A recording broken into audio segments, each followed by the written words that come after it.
Your friend has an RC circuit and tells you that the current, when the elapsed time equals the time constant, is 2 amps. Your friend also tells you that after 5 seconds, the current is 0.75 amps. Determine the initial current and the time constant. Now notice that your friend hasn't told you if it's the charging case or the discharging case. And that doesn't matter because the current in both cases behaves the same. In both cases, the charging case and the discharging case, the current undergoes exponential decay. Now that's not true for the charge on the capacitor or the voltage across the capacitor, but it is true for the current. The current behaves the same in both cases, charging and discharging. Additionally, the time constant is calculated the same. It doesn't matter if you're talking about the charging case or the discharging case.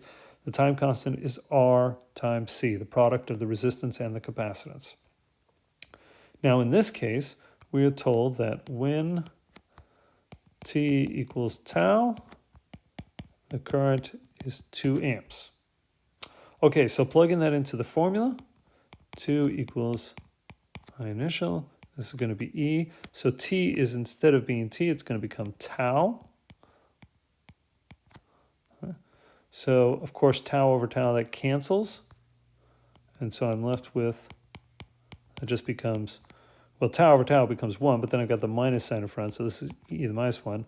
And that just means this is the initial current over the exponential function. And so I just take 2 times the exponential function to get the initial current, and it works out that the initial current is approximately equal to 5.437 amps.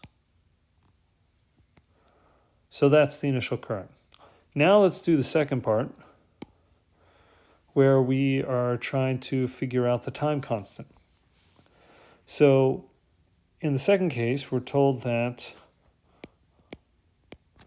when T equals 5 seconds, I equals 0.75 amps.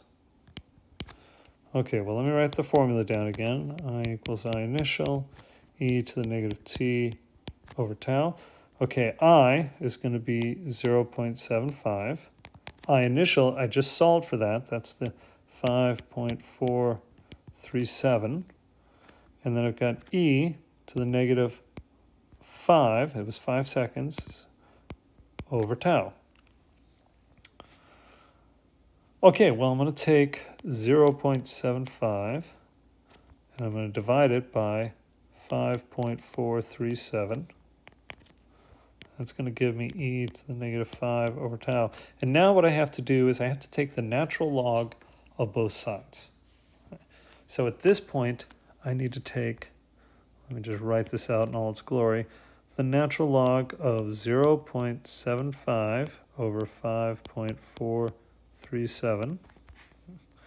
And I need to take the natural log of e to the negative 5 over tau.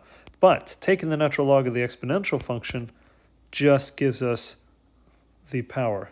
It just gives us this. These effectively are canceled out and you're just left with this. And so it just becomes negative 5 over tau, like so.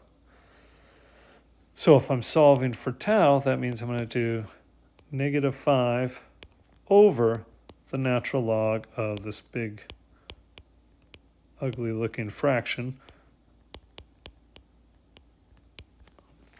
And so, oops,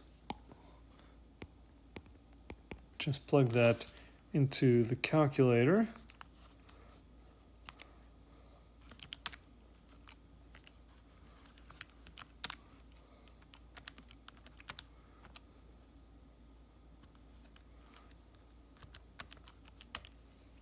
And it works out to be 2.524 seconds, approximately.